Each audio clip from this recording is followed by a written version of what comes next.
ดีครับโอ้คืนเลยวันนี้เยอะมากเต็มต้องเก็บอันนี้เจนนี่มิสเวิร์ลาวซาเลนไอซิดเป็นนาเมคอัพอาร์ติสต์โอเค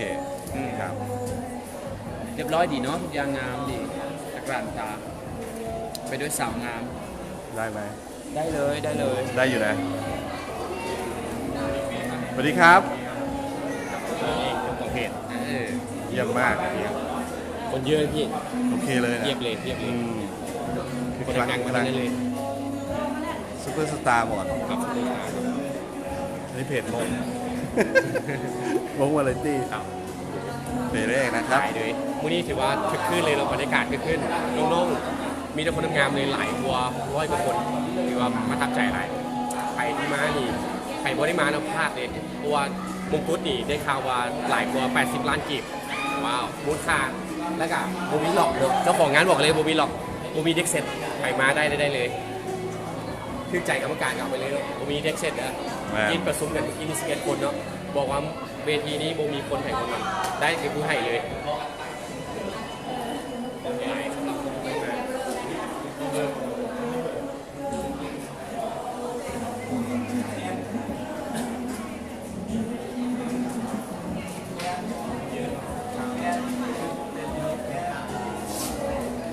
ประชุมเมื่อกี้นี้เขาบอกว่าไม่มีเราคนนั่งมาทานเองเลย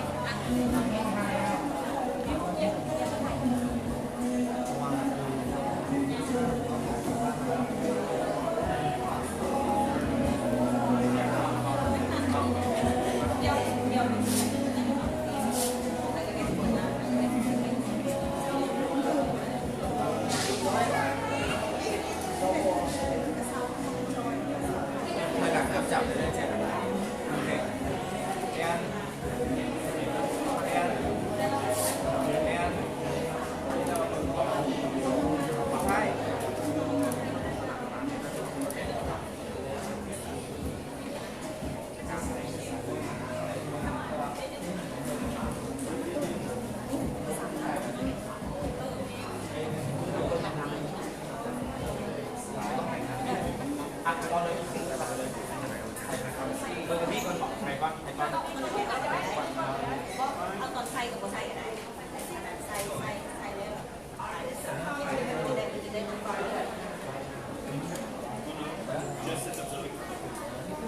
เปลี่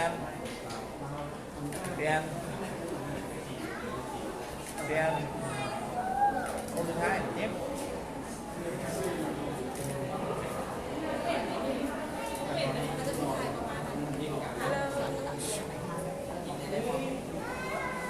วันนี้มีโอกาสได้มาเป็นคณะกรรมการ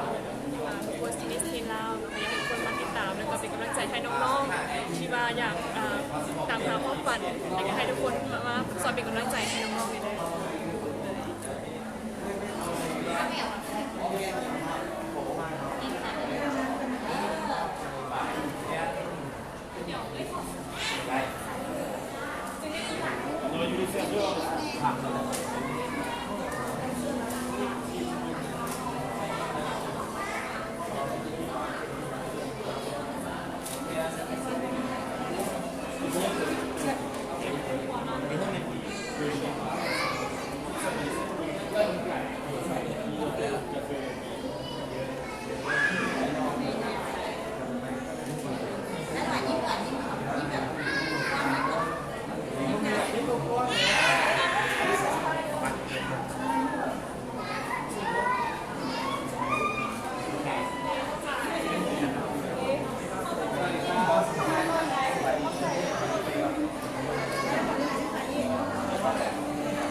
ได้ปะ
ทำ VTR มา